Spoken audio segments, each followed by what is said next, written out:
Yo, halo, what's up John, selamat datang kembali di Topis. Semoga lo semua selalu dalam keadaan yang berbahagia.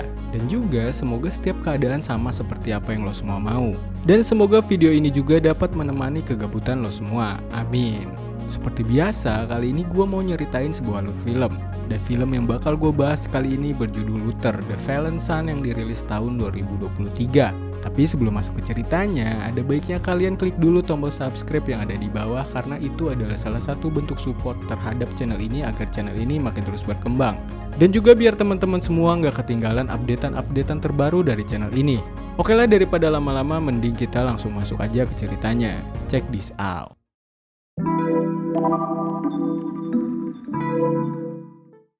Film dimulai dengan diperlihatkannya seorang pemuda bernama Callum yang menerima telepon dari seseorang yang tidak dikenal. Tanpa basa-basi, si penelpon itu menyuruh Callum untuk menemuinya di sebuah tempat 15 menit lagi. Jika Callum tidak datang tepat waktu, si penelpon mengancam akan menyebarkan screenshot aktivitas buruk Callum di ponselnya kepada orang-orang terdekatnya. Tak ingin aibnya itu terbongkar, Callum pun langsung berangkat menemui si penelpon tersebut. Namun di tengah jalan, Callum tiba-tiba diserang oleh orang misterius. Keesokan harinya kita pun diperlihatkan pada si tokoh utama dari film ini yang bernama John Luther. Luther ini dikenal sebagai detektif polisi yang mempunyai karir cemerlang, dan dia pun sering berhasil memecahkan kasus-kasus kejahatan serius. Hari ini, Luther melakukan olah TKP untuk menangani kasus hilangnya Callum. Menurut kepolisian, kasus hilangnya Callum berhubungan dengan banyak kasus serupa yang melibatkan begitu banyak pemuda setempat. Bahkan kepolisian mulai meyakini bahwa para pemuda ini telah dibunuh oleh satu orang yang sama. Selesai melakukan penyelidikan, Luther sempat berbicara dengan ibunya Callum yang bernama Corinne. Demi menenangkan Corinne, Luther berjanji untuk menyelamatkan Callum bagaimanapun caranya. Tak lama setelahnya di tempat yang sama, ada seorang pria bernama David Robbey yang terlihat sedang mengintai Luther. Ternyata David adalah pembunuh berantai yang mendalangi banyak kasus hilangnya remaja termasuk Callum. Namun saat itu kejahatan David belum diketahui oleh siapapun. Alhasil, David dengan leluasa dapat melakukan aksi kejahatan berikutnya, yaitu menjebloskan Luther ke dalam penjara. Dengan bantuan rekannya yang ahli menyelidiki dan meretas, David akhirnya berhasil membongkar aib Luther selama menjadi detektif. Aib Luther ini diantaranya adalah menyusup ke dalam rumah orang lain, sampai menyiksa tersangka untuk menggali keterangan. Akibat aibnya terbongkar dan tersiar di media massa, Luther akhirnya mendekam di dalam penjara sesuai rencana David. Sialnya lagi, Luther langsung dihajar oleh banyak narapidana saat dia baru memasuki lapasnya. Beberapa waktu kemudian, Corinne tiba-tiba dihubungi oleh Callum dan meminta dijemput di alamat yang telah diberikan.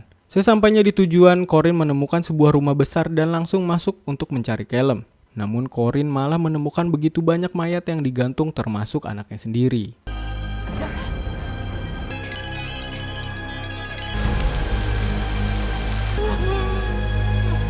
Di sisi lain, Luther tiba-tiba menerima pesan misterius dari siaran radio. Pesan itu ternyata adalah rekaman suara yang menggambarkan detik-detik sebelum Callum dibunuh oleh David.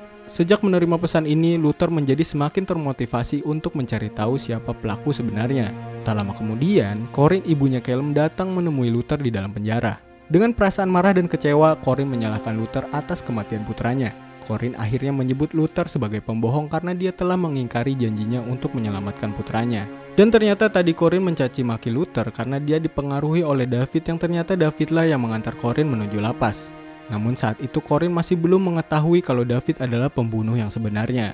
Tertekan oleh ucapan Corinne, Luther mulai berpikir keras untuk mengusut kasus kematian Callum. Luther akhirnya menghubungi detektif Raine yang kini mengambil alih kasus Callum dan para pemuda hilang lainnya yang telah menjadi korban pembunuhan. Selain memberitahu frekuensi radio yang menyiarkan rekaman suara sang pelaku, Luther juga memberikan masukan agar Raine bisa menangkap pelaku secepatnya. Namun Raine menolak masukan itu karena sekarang Luther bukanlah seorang detektif. No, it's not. It's mine. And God knows you can't help Callum Aldridge. You can't help me, John. You think I need advice from you? More. Tak kekurangan akal, Luther akhirnya merancang skenario dengan bantuan asisten andalannya yang bernama Dan dan juga seorang petugas penjara. Skenario itu adalah dengan membuat banyak narapidana menyerang Luther untuk menciptakan kerusuhan, sehingga kepolisian akan terpaksa memindahkan Luther ke penjara lain demi ketertiban.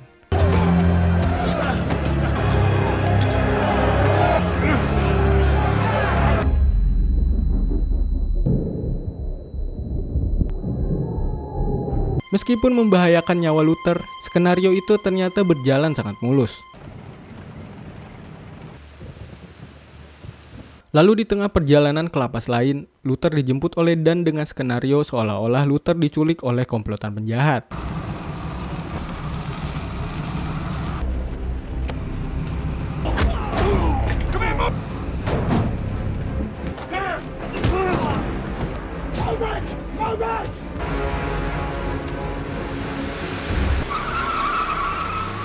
Setelah berhasil kabur dari lapas, Luther langsung gerak cepat untuk mencari si pelaku. Pencarian ini dimulai dengan melacak lokasi siaran radio yang telah menyiarkan pesan dari pelaku. Begitu sampai di lokasi, Luther langsung menginterogasi pemilik siaran yang bernama Derek. Ternyata Derek menyiarkan rekaman itu karena dia diperas oleh orang yang tidak dikenal. Setelah menegaskan jika dia tidak tahu apapun, Derek akhirnya memberikan nomor si pemeras yang diduga menjadi pelaku. Di waktu yang sama, Raine mengetahui Luther telah kabur dari penjara, sehingga dia pun kini menjadikan Luther sebagai buronan. Di tengah proses pelacakan Luther, Raine berdiskusi dengan teman baik Luther yang juga merupakan konsultan kepolisian yang bernama Skeng. Lewat diskusi ini, Raine meminta bantuan Skeng untuk menasihati Luther agar dia mau menyerahkan diri kepada kepolisian. Karena jika tidak dilakukan, polisi terpaksa akan menembak Luther di tempat. Setelah mengantongi nomor terduga pelaku, Luther menghubungi Skeng untuk meminta bantuan pelacakan. Meski Luther tahu komunikasinya dengan Skeng telah dipantau oleh Raine, Luther tidak peduli sama sekali.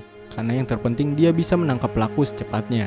Selesai menghubungi Luther, Skeng berusaha meyakinkan Raine agar dia mau membiarkan Luther bertindak sesuai rencananya. Setelah itu Raine pun menyadari bahwa ini mungkin bisa menjadi kesempatan untuk menangkap Luther sekaligus si pelaku. Raine pun akhirnya setuju dan mengerahkan tim polisi untuk membuntuti Luther.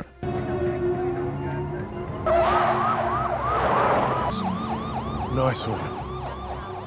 Tak lama kemudian, lokasi nomor pelaku berhasil dilacak sehingga Luther dan tim Raine langsung bergerak ke lokasi tersebut. Setibanya di lokasi, Luther berhasil menemukan pelaku dengan cara menelpon agar ponsel pelaku itu bisa berdering. Dan ternyata si pelaku itu adalah David. Namun sampai saat ini, identitas David masih belum diketahui oleh Luther maupun polisi. Setelahnya, saat Luther berusaha mengamankan David, tiba-tiba ada beberapa orang yang jatuh dari gedung, seakan mereka sengaja bunuh diri. Ternyata orang-orang ini sebelumnya sudah diperas oleh David agar mereka mau bunuh diri di waktu yang telah ditentukan. Akibat aksi bunuh diri ini, banyak warga sipil lari ketakutan, hingga lalu lintas menjadi kacau. Situasi ini akhirnya dimanfaatkan David untuk melarikan diri dari Luther dan para polisi.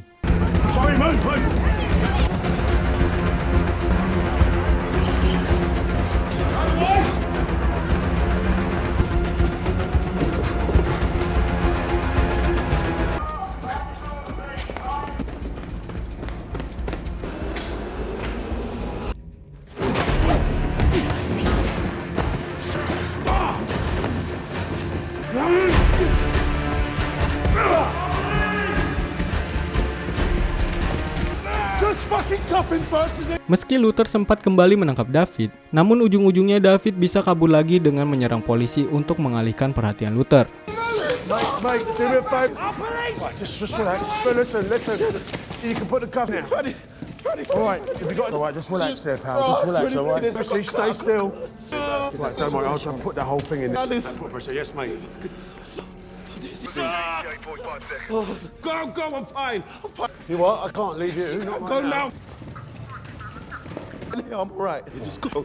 Listen, you're a good cop, okay? Ready? No. Give him a dig from me. Go. Officer injured. Di tengah statusnya yang masih menjadi buronan, Luther mengunjungi rumah Corinne, ibunya Callum. Setelah Luther minta maaf karena gagal menyelamatkan Callum, Luther menanyakan sesuatu yang menarik kepada Corinne. Pertanyaan itu adalah apakah Corinne mempunyai teman yang baru saja kehilangan Callum.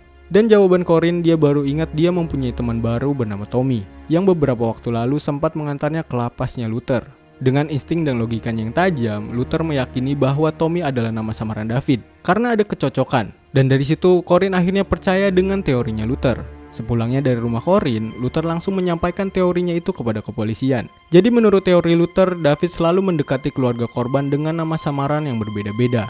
Kepolisian pun akhirnya membenarkan teori Luther karena mereka menemukan seorang pria dengan ciri-ciri fisik yang sama namun dengan nama yang berbeda-beda dan dekat dengan keluarga korban. Luther juga menjelaskan pola pikir David dalam melancarkan aksinya. Menurut teori Luther, David memeras korban agar bisa mengendalikan mereka sesuai keinginannya. Luther pun memahami para korban mau dikendalikan hingga rela mati karena mereka lebih takut aibnya yang memalukan akan dibongkar. Sementara itu David menghubungi rekannya yang bernama Arkady. Arkady ternyata merupakan hacker yang selama ini diandalkan oleh David untuk mencari aib para korban.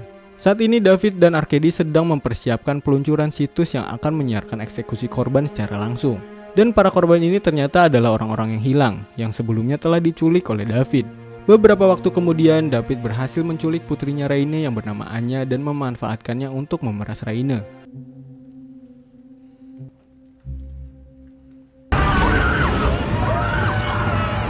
Di waktu yang sama, Raine akhirnya berhasil membongkar identitas asli David yang ternyata merupakan pegawai bursa saham. David juga mempunyai seorang istri yang bernama Gorgit, yang wajahnya mengalami luka serius akibat pernah dibakar oleh David. Saat Raine masih menyelidiki identitas David, tiba-tiba David menelponnya dan mengancam akan membunuh Anya jika dia tidak menuruti perintahnya.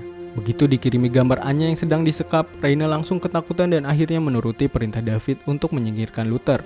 Singkat cerita, Raine berhasil meyakinkan Luther agar dia mau bertemu dan menyerahkan diri. Luther akhirnya menduga Raine melakukan hal ini karena sedang diperas oleh David.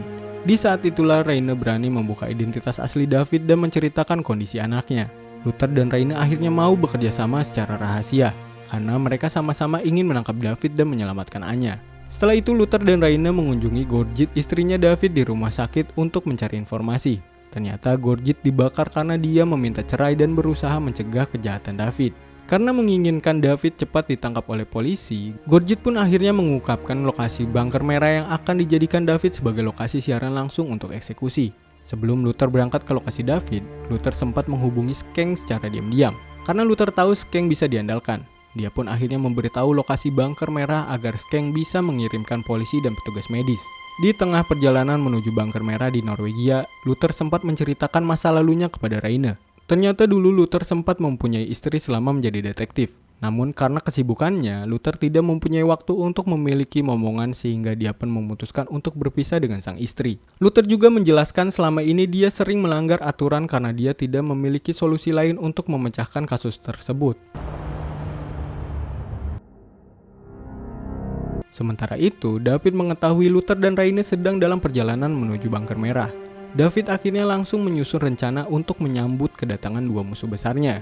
Setibanya di bunker merah, Luther dan Raine sempat merasa heran karena tempat itu seperti rumah besar.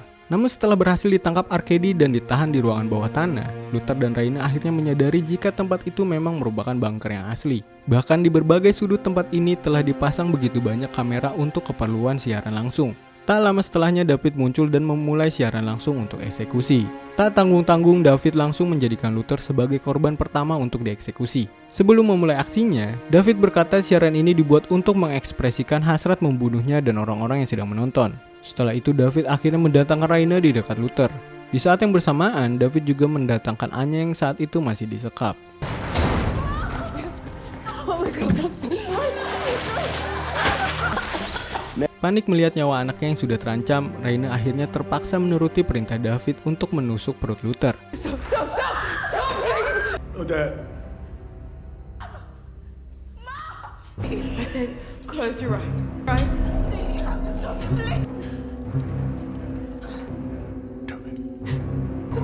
I'm so sorry.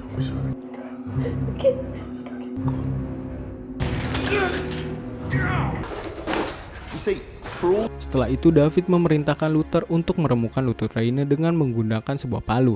Namun Luther menolak hal itu dan berbicara kepada para penonton bahwa alamat IP mereka telah dilacak oleh polisi. Seketika itu pula penonton langsung berhenti menonton siaran David karena takut mereka akan ditangkap. Selanjutnya Luther memastikan jika Gorgit yang memberitahu lokasi bunker merah kini sudah dilindungi oleh polisi suruhan Skeng, sehingga Gorgit aman dari serangan anak buah David. Untuk menyerang mental David, Luther akhirnya membuka aib David yang ternyata menderita gangguan kecemasan. Luther bisa mengetahui aib David karena dia baru mengingat bahwa dahulu dia pernah melihat David sedang mengalami cemas berlebihan. Begitu aibnya dibongkar, David memerintahkan Arkady untuk menghabisi Luther. Setelah berhasil menghentikan serangan Arkady, Luther langsung mengejar David yang berusaha kabur dari bunker merah. Dengan cerdik, David menggunakan program di ponselnya untuk mengunci bunker merah agar Raine dan para korban tidak bisa keluar. Saat David akan kabur dengan menggunakan mobilnya, Luther berhasil mencuri kesempatan untuk masuk dan bertarung melawan David di dalam mobil. Di saat Luther dan David berkelahi, mobil itu menjadi hilang kendali hingga tercebur ke dalam danau es.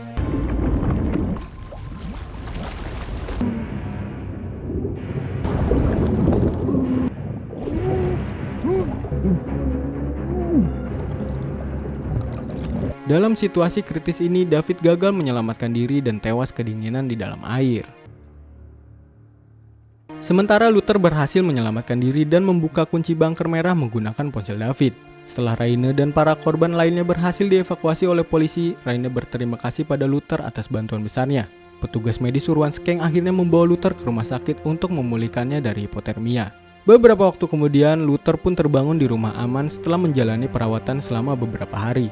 Di tengah kesehatan Luther yang mulai membaik, Skeng pun datang menjenguknya dan memberitahu jika Luther telah bebas dari hukuman penjara karena dia telah berhasil memecahkan kasus pembunuhan berantai. Setelah kondisinya sudah pulih total, Luther pun dipertemukan dengan pegawai senior Badan Intelijen ML5 yang bernama Cranfield. Terkesan dengan kinerja gemilang Luther, Cranfield pun mengisyaratkan akan memberi Luther pekerjaan baru yang lebih menjanjikan. Dan dari situ film pun selesai. Dan itulah film Luther Revenant Son. Jika kalian suka dengan video ini, jangan lupa like, comment, share, dan subscribe karena itu adalah salah satu bentuk support terhadap channel ini agar channel ini makin terus berkembang. Dan juga biar teman-teman gak ketinggalan updatean terbaru dari channel ini. Terima kasih sudah menonton, segitu dulu dari Utopis. Thanks for watching, Utopis pamit, ciao, peace out.